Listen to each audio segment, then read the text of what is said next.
Noticias de última hora. El exvicepresidente Jorge Glas busca que no se pericien sus 2 celulares y un iPad incautados en su detención en la Embajada de México. Jorge Glas fue ingresado en la cárcel de máxima seguridad La Roca, de Guayaquil, para que cumpla los 2 años y 11 meses que le restan de pena impuesta. La defensa del líder correísta Jorge Glas solicita al juez de la Corte Nacional de Justicia Julio César Inga, quien está a cargo del caso Reconstrucción de Manabí, que se revoque la providencia en la que da paso a que se pericien 2 celulares de la marca Apple y un iPad que fueron incautados el 5 de abril pasado, durante la incursión en la Embajada de México, en Quito, para detener al exvicepresidente de Rafael Correa.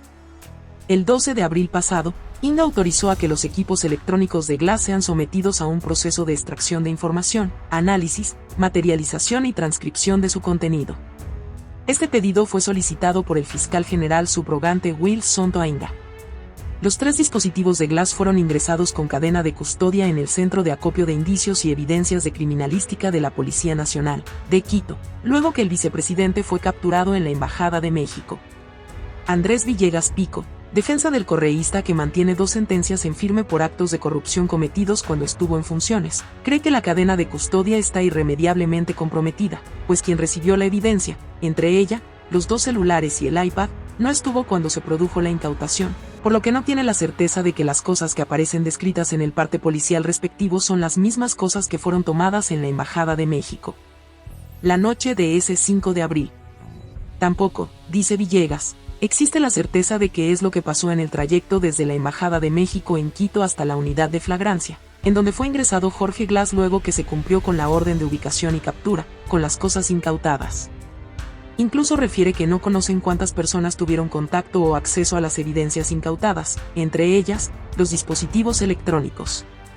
La pretensión de Glas era salir de prisión mediante un habeas corpus, pero magistrados nacionales decidieron que siga en la cárcel de máxima seguridad La Roca, en Guayaquil.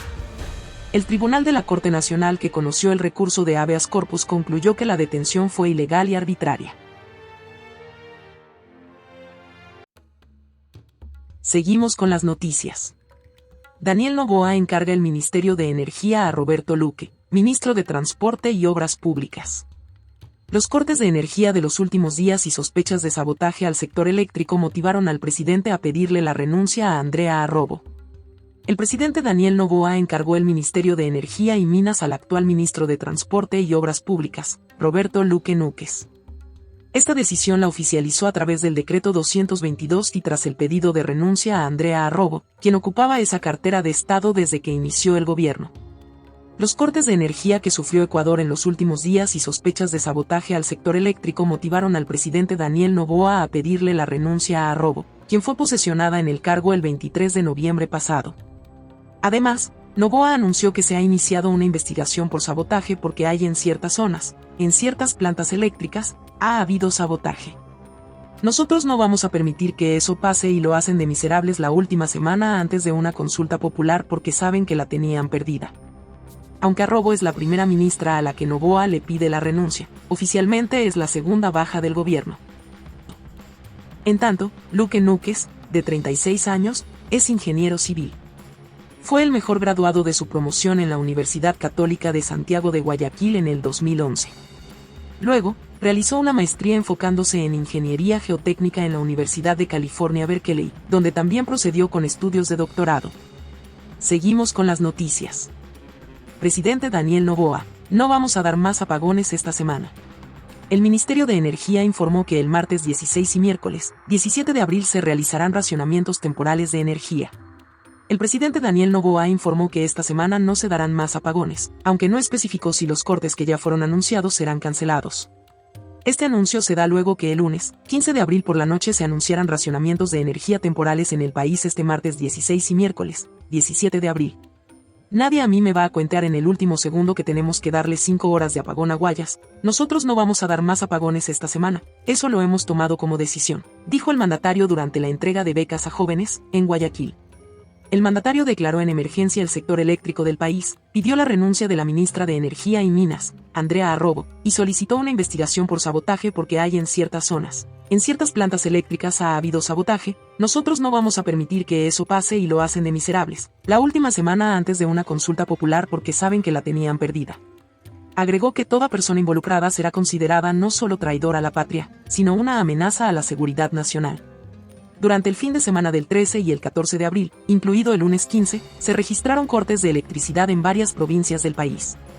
La Corporación Nacional de Electricidad, CNL, en un comunicado indicó que por mantenimientos emergentes al momento se presentan algunas desconexiones eléctricas temporales en varios sectores. Nadie a mí me va a cuentear en el último segundo de que tenemos que darle 5 horas de apagón a Guayas. Nosotros no vamos a dar más apagones esta semana. Eso lo hemos tomado como decisión. Pero no fue lo único. El mandatario declaró en emergencia el sector eléctrico y pidió la renuncia de su ministra de Energía. Andrea Robo tenía menos de 5 meses en el cargo. Además, pidió a Fiscalía inicie una investigación por sabotaje. Porque hay en ciertas zonas, en ciertas plantas eléctricas, ha habido sabotaje. Nosotros no vamos a permitir que eso pase. Y lo hacen de miserables la última semana antes de una consulta popular porque saben que la tenían perdida. Toda persona involucrada será considerado no solo traidor a la patria, sino una amenaza a la seguridad nacional. Noboa anunció también que el 50% de las planillas de energía eléctrica de abril serán cubiertas por el gobierno.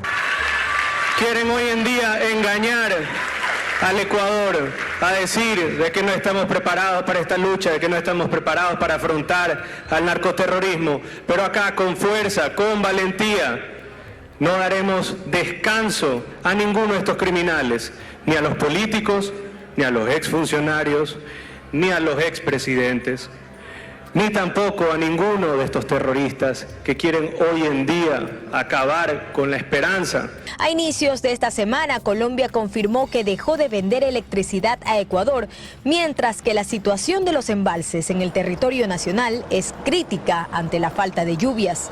Las empresas de distribución de electricidad deben reducir en un 18% la oferta mediante cortes de luz programados, para atender así la recomendación del operador estatal de energía SENACE. Queremos decirle a nuestro país, nunca más apagones, así como también nunca más violencia, nunca más inseguridad y nunca más desestabilización. Esto decía el gobierno mediante su bancada ADN en el Pleno de la Asamblea hace tan solo 3 meses. Pues el 10 de enero con una amplia mayoría fue aprobada la ley denominada No Más Apagones. Sin embargo, ahora el presidente Daniel Noboa le pide la renuncia a la ministra de Energía por los nuevos apagones que enfrenta el país. Sin embargo, Adrián Castro, legislador de esa bancada, dice que la decisión se debe a que la ministra no cumplió con los objetivos. Lamentablemente, cuando las cabezas que están al frente de las carteras no actúan de acuerdo a las políticas y a los objetivos que han sido dictaminados por el Ejecutivo toma las decisiones de cesar en sus funciones, toma las decisiones de hacer cambios y me parece que eso es lo adecuado. Que es acertada la decisión considera el Partido Social Cristiano. Jorge Acaiturre dice que no hubo planificación y que no se solucionó nada. Cortaron la energía en Durán, una de las ciudades más peligrosas del Ecuador, de 12 a 3 de la mañana. ¿Cuál es la planificación que tienen para en horarios peligrosos cortar la energía, que es fundamental para el combate a la inseguridad? Es una barbaridad. Entonces no hubo planificación, no hubo previsión, no hubo absolutamente nada. Creo que la ministra está bien destituida. En la misma línea está Construye, incluso fueron más críticos con el gobierno de Noboa. En pleno siglo XXI hay que volver a la vela. Presidente, no le falle al país. El país ya no necesita apagones. El país necesita que haya un fluido directo. Es más, anunciaron el inicio de un proceso de fiscalización a la ministra Robo en la legislatura. Para convocar de manera urgente a la ministra de Energía y Minas y que dé respuestas a estos problemas energéticos. Pero mucho me temo que se convierta también este llamado a la ministra y a los responsables en lo que pasó con la Comisión de Relaciones Internacionales, una reunión de amigos. Dicen que será convocada independientemente de si siga o no en el cargo. El rechazo a la irrupción de Ecuador en la Embajada de México y la defensa del derecho internacional marcaron la reunión de la CELAC, en la que el presidente mexicano Manuel López Obrador insistió en la expulsión de Ecuador de la ONU. Venezuela, por su parte, anunció el cierre de la embajada y consulados en Ecuador. Que Ecuador sea expulsado de la Organización de las Naciones Unidas mientras no presente disculpas públicas fue el principal pedido en el que insistió el presidente de México, Manuel López Obrador, en la reunión de esta mañana de la Comunidad de Estados Latinoamericanos y Caribeños, CELAC. Aquí se trató la irrupción de Ecuador en la embajada mexicana. Una expulsión de Ecuador de Naciones Unidas. A estas palabras se sumó el presidente de Venezuela, Nicolás Maduro, quien se solidarizó con México y anunció medidas en contra de Ecuador. He ordenado cerrar nuestra embajada en Ecuador, cerrar el consulado en Quito, cerrar de inmediato el consulado en Guayaquil y que regrese el personal diplomático a Venezuela de inmediato. El encuentro estuvo marcado por la condena de los hechos y el respaldo a México de países como Colombia, Cuba, Venezuela, Bolivia y Guatemala, cuyos representantes instaron a México y a Ecuador a resolver la crisis mediante el diálogo. Más de 75 viajes realizó Carlos Pollitt de Guayaquil a Miami desde el 2011 mientras era Contralor General del Estado.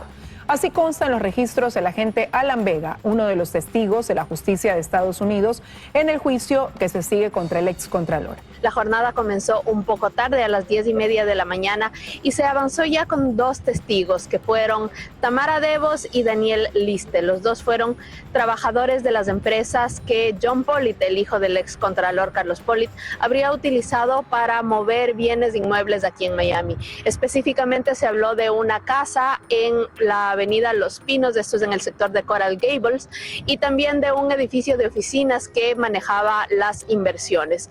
Miami fue el nombre que los ex ejecutivos de Odebrecht afirmaron haber utilizado para identificar a Carlos Pollitt en los registros de los pagos de sobornos que la constructora hizo, y aunque la defensa del excontralor lo niegue y afirme que corresponde al apodo de Carlos Pareja Cordero, con el testimonio del agente Alan Vega de la Oficina de Investigación de Seguridad Nacional de los Estados Unidos, dicha negativa se desvanece, pues para la Fiscalía norteamericana toma cada vez más peso el alias de Miami, que se le otorgó por reiterados viajes que Pollitt realizó de Guayaquil a Miami mientras fue funcionario del correísmo. Según los registros del séptimo testigo en este juicio por lavado de activos en contra de Carlos Pollitt, el excontralor viajó exactamente 75 veces entre el 2011 y 2017.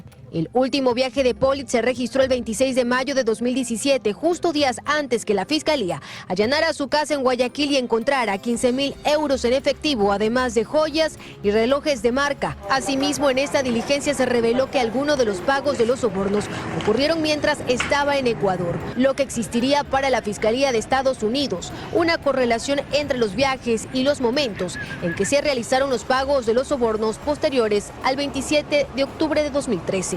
El 2014 fue otro año de constantes viajes según los registros de Vega, pero esta vez de John Pollitt. Aquí señaló que el hijo del excontralor estuvo en Miami entre el 25 de abril y el 6 de junio de 2014.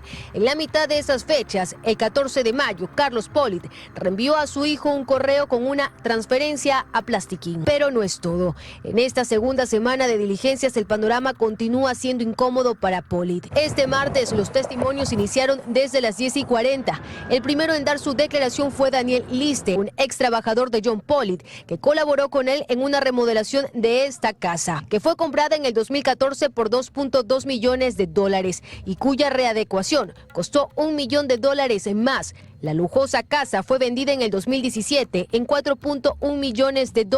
En esta toma de versión también se hizo presente Tamara Devos, ex secretaria y ex manager de algunas de las empresas de John Pollitt. En más noticias, Jaime Nebot hace precisiones a exposición de Cynthia Viteri sobre informe de Contraloría. El organismo hizo un examen especial a la gestión del talento humano en el Cabildo guayaquileño entre el 1 de enero de 2019 y el 31 de mayo de 2023. El exalcalde de Guayaquil, Jaime Nebot, reaccionó ante el video difundido la noche de lunes, 15 de abril, por su sucesora, Cynthia Viteri, en el que expresó su postura ante el informe de la Contraloría General del Estado en el que se señala que durante la administración municipal de esta última se habría incurrido en nepotismo. Dicha instancia realizó un examen especial a la gestión del talento humano en el Cabildo guayaquileño entre el 1 de enero de 2019 y el 31 de mayo de 2023, durante la alcaldía de Viteri. Y según el organismo de control, hubo personal que tendría relaciones de parentesco o afinidad con 2 concejales urbanos y con la exdirectora de Recursos Humanos del Gobierno Autónomo Descentralizado. Y, por eso, predeterminó la destitución de 10 funcionarios, incluida Viteri. En el informe no se exponen nombres de los ediles involucrados, sin embargo, revisando las nóminas de esos periodos hay personal cuyos apellidos coinciden con los de 2 concejales de esa época, Egis Caicedo y Mayra Montaño. Viteri, de su parte, dijo que en su gestión ningún pariente suyo fue contratado y, por lo tanto, no hubo nepotismo. La exalcaldesa señaló que familiares de los concejales fueron heredados de la administración anterior a la suya. Y puso como ejemplo al exconcejal Leopoldo Vaquerizo, cuyo hermano, Efrén Vaquerizo, fue director de Vía Pública. Ese mismo caso se repitió con Marco Toro Espinosa y Mario Toro Espinosa. También con Patricio Medina Zambrano y Rodrigo Medina sin ser observados estos casos por Contraloría, pues no existía ninguna ilegalidad, expuso Cintia Viteri. En más noticias.